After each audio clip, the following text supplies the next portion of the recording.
इस वीडियो में हम बात करने वाले हैं ग्राफ के बारे में, आइडियल सॉल्यूशन का ग्राफ और नॉन आइडियल के अंदर पॉजिटिव डेविएशन और नेगेटिव डेविएशन के ग्राफ के बारे में। तो पहले आइडियल सॉल्यूशन का ग्राफ शुरू करता हूँ। यहाँ पे मोल फ्रैक्शन कितना है 1, तो उसका क्या होगा P नॉट A होगा। मोल फ्रैक्शन B 1 है, यानी सिर्फ मोल फ्रैक्शन B ही है, तो उसका क्या होगा प्रेशर जो होगा उसको क्या होगा P नॉट B बोलूंगा। अब जैसे जैसे मैं क्या करूंगा, मेरा मोल फ्रैक्शन A धीमे धीमे कम होता जाएगा तो उसका जो प्रेशर होगा वो भी कैसा होता जाएगा, डिक्रीज होता जाएगा। सेम यहाँ पे भी ऐसा ही होगा कि यहाँ पे P not mole fraction A धीमे धीमे कम होता जा रहा है तो उसका प्रेशर भी क्या होगा, धीमे धीमे कम होता जाएगा। ये जो पार्ट होगा इसको मैं बोलूंगा PA। मोल फ्रैक्शन B का जो पार्ट कम हो रहा है उसमें क्या हो दूंगा PB, यानी पार्शियल प्रेशर A और पार्शियल प्रेशर B। अब इस पॉइंट से इस पॉइंट का जो डिस्टेंस होता है वो होता है मेरे सॉल्यूशन का प्रेशर, यानी कि PA प्लस PB का प्रेशर। ये ग्राफ था हमारे आइडियल सॉल्यूशन का। अब अगर हम बात करें पॉजिटिव डेविएशन के बारे में, पॉजिटिव डेविएशन का ग्राफ ड्रॉ करने से पहले जो तुमने आइडियल का सॉल्यूशन का ग्राफ ड्रॉ किया हुआ है सेम वैसा सॉल्यूशन का ग्राफ यहाँ पे ड्रॉ कर लो। यानी ये मेरा B पार्शियल प्रेशर है और ये मेरा क्या पार्शियल प्रेशर B। यहाँ से यहाँ का डिस्टेंस क्या होगा, टोटल प्रेशर होगा।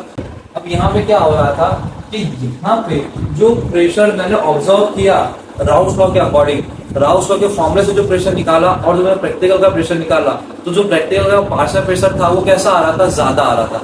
यानी ये होना चाहिए था ऐसा, लेकिन मुझे मिलता कैसा है कि इससे थोड़ा सा ज्यादा मिलता है। सेम यहाँ पे होना चाहिए था इतना, लेकिन पीबी का जो पार्शियल प्रेशर क्या होगा, थोड़ा ज्यादा। अब अगर इन दोनों का पार्शियल प्रेशर ज्यादा है तो सॉल्यूशन का प्रेशर कैसा देखने को मिलता है, मुझे ज्यादा देखने को मिलता है। तो ये जो ग्राफ था वो ग्राफ क्या था, मेरा पॉजिटिव डेविएशन का ग्राफ था। अब हम बात करते हैं नेगेटिव डेविएशन के लिए। तो नेगेटिव डेविएशन के लिए सबसे पहले हम क्या करेंगे, आइडियल सॉल्यूशन का जैसे ग्राफ बनाया था वैसा सेम ग्राफ यहाँ पे ड्रॉ कर दो।